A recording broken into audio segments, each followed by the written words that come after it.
Manolotra ny arahaba tompoko, andao ny foronana makany amin'ny herinandro no entintsika hanomboana ny fiarahana. Manomboka amin'ny toetra tsikelikely eto Madagasikara indray ny tsioka ny alizay na ny varatraza manomboka ny alarobia ho avy izao. Araka izany dia hiverina ao anatin'ny volonandro ririnina indray sika manomboka amin'io zany.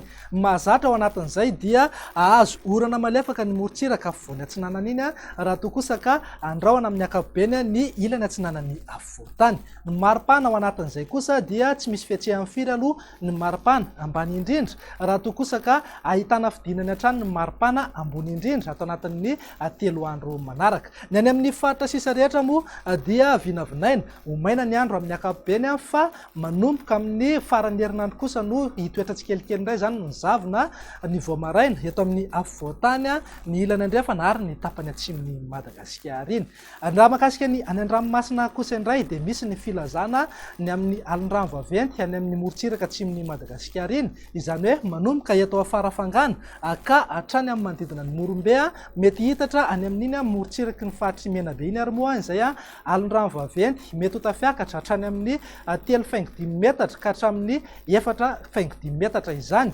Ny mpampiasan'ny ranomasina sy mpanjonan'ny ranomasina any amin'ireny fahatra ireny zany dia arao atsakany sy andavany ny toromarika izay omeny ny manam-pahefana eny fotony eny mba hisorohana ny loza mety hisy eo satria mety hanonja be ny ranomasina ahery zany indraindray. Andao jerentsika amin'ny antsipriany ary ny mivinany toetry ny andro ho an'ny rahampitso maraina. Andrahoana aloha amin'ny ankapobeny ny morontsiraka ivadivafito vonany sy atsimo atsinanana. Raha saika ho maina kosa ny andro manerana ny faritra sisa rehetra aoriany ny zavona voamaraina eto amin'ny afovoantany ny ilany andrefany Madagasikara iny. Raha ho an'ny tolakandro kosa indray ary dia saika ho maina aloha ny faritra maro manerana ny nosy zany fa aty amin'ny manodidina ny distrika ny fanadina aty no mety hisy tandrifindrao anandalo ihany ny faran'ny tolakandro na ny alina izany. Raha ny maripana ao anatin'izany kosa indray dia manodidina eo amin'ny 9 ka hatramin'ny 12 degré eo ho an'ny afovoantany ny ambany indrindra. Raha toa kosa ka eo amin'ny 13 na 14 degré eo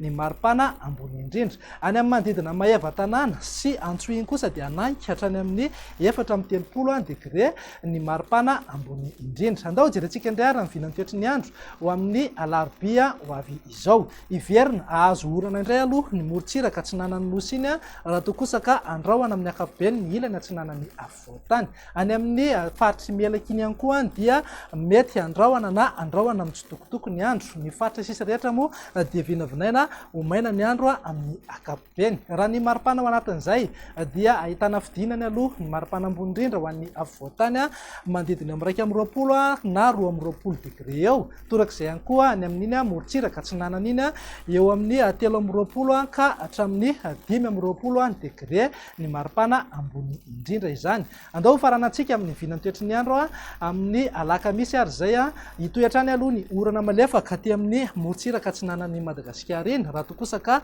andrahoana mety arahana erikerika ihany moa zay indraindray any amin'ny manodidina Mangoro sy ny ilany atsinanany afovoantany. Ny faritra sisa rehetra kosa ho maina ny andro amin'ny ankapobeny. Raha ny maripana vaotombatombana ao anatin'izay dia hisy vidinany hatrany aloha ny maripana ambony indrindra ho an'ny afovoantany eo anelanelan'ny 7,20 ka hatramin'ny 1,20 degré eo. Raha toa kosa ka 13 na 14 degré eo any amin'iny morontsiraka atsinanana iny. Ny any amin'ny morontsiraka andrefany nosy iny moa dia eo anelanelan'ny 9,20 ka hatramin'ny 2,30 degré ny maripana izany. Ny any amin'ny manodidina ny Antsohidy dia tsy misy fiovana firy fa eo amin'ny 4,30 degré eo hatrany ny maripana ambony indrindra. Dia izay indray raha mivinany toetry ny androntsika tompoko lahy sy tompoko vavy manome fotoananao ho amin'ny manaraka indray. Veloma tompoko.